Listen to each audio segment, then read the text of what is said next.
Another reason why we'll talk about how the movement is also an assessment. I want you to kind of pay attention to watch their front legs as they go to swing. You start seeing them actually start sliding towards what would be home plate. So actually sliding towards the forward way, right? Like, so the reason that is, there's a couple different things. One, they're trying to create torque, right? They're using the Beyond Power. Good assessment tool. They're trying to get rotational strength, all that stuff, right?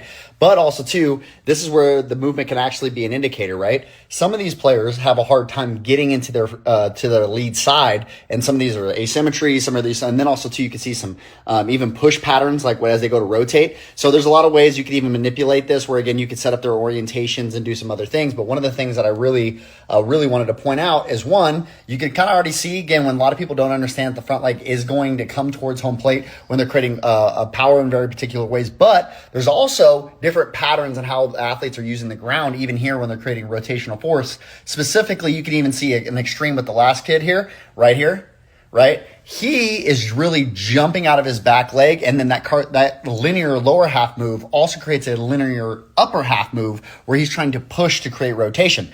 Now, this is a strategy, and we can actually see the same thing that happens quite a bit when we see on force plate patterns as well.